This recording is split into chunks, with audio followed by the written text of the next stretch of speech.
decreto.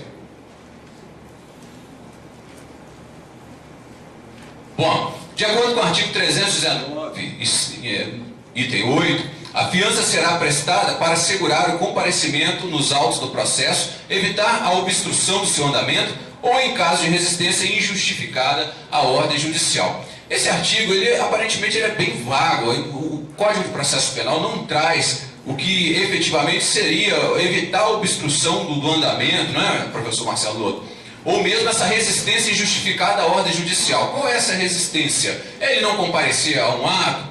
O Código de Processo Penal não traz especificamente qual seria a motivação do juiz nesse sentido aí. Pois bem, agora basta aguardarmos o tempo para ver qual será a eficácia real do artigo 319. O objetivo da prestação de caução, ou do pagamento, ou do arbitramento de fiança é de acautelar o processo, é trazer uma certa garantia ao processo.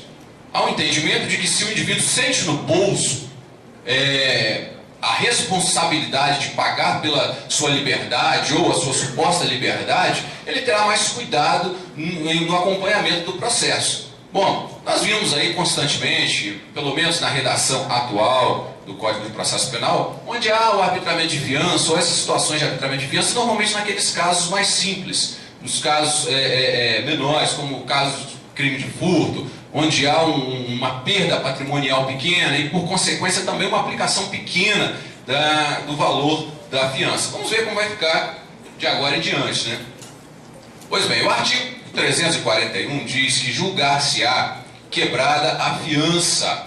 Veja bem, o Código de Processo Penal já trazia duas situações distintas. Uma é o quebramento da fiança. A outra situação é a perda da fiança. O quebramento da fiança, ele ocorrerá quando o indivíduo regularmente intimado para ato do processo deixar de comparecer sem motivo justo, deliberadamente praticar ato de obstrução ao andamento do processo, descumprir medida cautelar imposta cumulativamente com a fiança, resistir justificadamente à ordem judicial, praticar nova infração penal dolosa. Veja bem, então o quebramento da fiança ele ocorrerá quando o indiciado ou acusado deixar de cumprir as hipóteses elencadas no artigo 341 do Código de Processo Penal, esse artigo que nós lemos aí. O quebramento da fiança gera perda da metade do valor depositado para efeito de fiança. Então você pode anotar aí, quebramento da fiança gera perda da metade do valor. Quebrou a fiança, ele perde 50% do valor que foi arbitrado e devidamente depositado. O artigo 343, quebramento injustificado da fiança, importará, como eu disse, a justificativa jurídica fundamentada na lei, a perda da metade do seu valor, cabendo ao juiz decidir a imposição de outras medidas cautelares. Bom, só eu pago o valor da fiança, ou deposito o valor da fiança, ou presto fiança, mas aí eu resolvo quebrar. Fica por isso mesmo? Não. O juiz ele poderá decidir pela imposição de outras medidas cautelares, conforme analisadas nessa noite, ou ainda, e aí se for o caso, em última hipótese, a decretação da prisão preventiva. A nova lei, a Lei 12.403, ela traz de forma bem clara que o objetivo agora não é manter o indivíduo dentro da cadeia, mas também não é deixá-lo de qualquer jeito na sociedade. Ela quer limitar, o Estado pretende limitar as ações do indivíduo que foi preso por um motivo ou outro. E não apenas trazer uma banalização da fiança ou de medidas cautelares. Não. O objetivo é ter um controle. Porém, teremos que, como o professor Jefferson bem apresentou aqui, teremos que ter meios eficazes para o cumprimento desses dispositivos legais. Já quanto à perda da fiança, diz o artigo 344 que entender-se-á perdido na totalidade. Então, quando se fala em perda da fiança, nós estamos falando em perda total do valor depositado, do valor dado em garantia. Há uma perda total. Se condenado ou acusado não se apresentar para o início do cumprimento da pena definitiva imposta. Pois bem, só há a perda da fiança quando se tratar de indivíduo condenado com trânsito em julgado da sentença penal. Só se fala em perda da fiança quando se tratar de condenado com trânsito em julgado da sentença penal. E há uma condição para isso também. Ele tem que deixar de se apresentar para o cumprimento da pena. Aí nós entramos, mais uma vez, nós deparamos com uma situação que o legislador não fez constar no Código de Processo Penal, que é desde a ocorrência do trânsito em julgado da sentença, ou é desde o momento daquele exato início da execução penal, quando o indivíduo é intimado? Eu acredito que a tendência, pelo menos, é que essa questão de perder ou não a fiança será considerado a partir do momento que o indivíduo foi intimado e deixa de comparecer em juízo para que seja efetivamente cumprida a pena.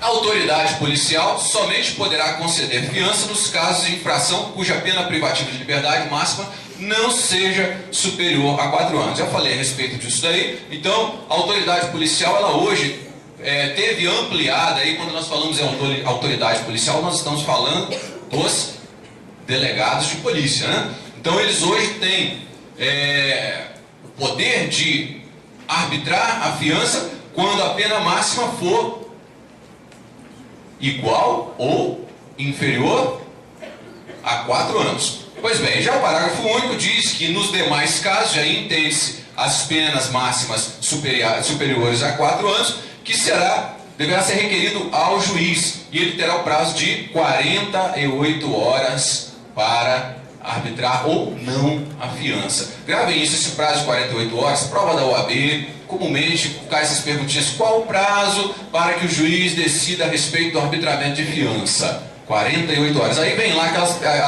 as respostas: 24 horas, 48 horas, 72 horas, não é? Aí cria-se confusão. Pois bem, o Código de Processo Penal prevê no parágrafo único do artigo 322, com a nova redação dada pela Lei 12.403 de 2011, que o juiz terá o prazo de 48 horas para decidir a respeito da fiança. Bom, os alunos do 4º ano, do 5º ano, que já estudaram a questão, o arbitramento de fiança, do 3º ano, acho que ainda não estudaram, né, professor Marcelo? Já estudaram fiança, ótimo, então. Os artigos 323 e 324 do Código do Processo Penal, com a redação atual, que será modificada a partir de segunda-feira, trazia um complicador no entendimento em quais casos poderia ser arbitrado fiança. Agora parece que isso restou sanado.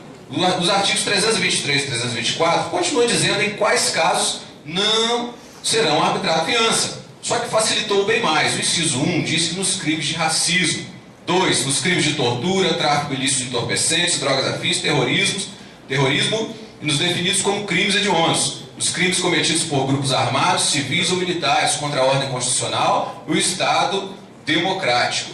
Pois bem, entende-se então que a regra deixa de ser a liberdade provisória.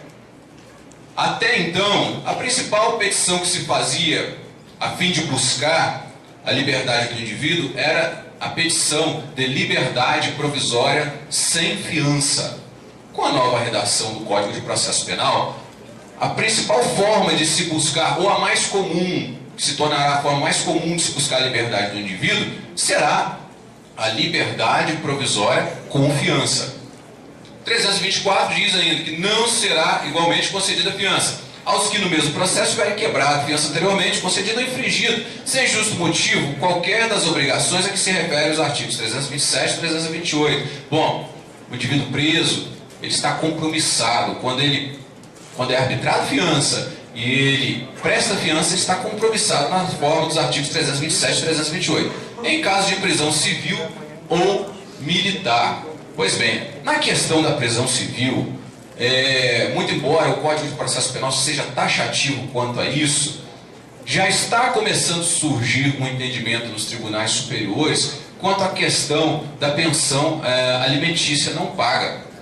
Já está se iniciando o entendimento de que o indivíduo, se não tem condições de pagar a fiança, se ele não tem condições de pagar alimentos, não se justifica a manutenção desse indivíduo dentro da prisão, desde que ele prove a incapacidade do pagamento da pensão alimentícia.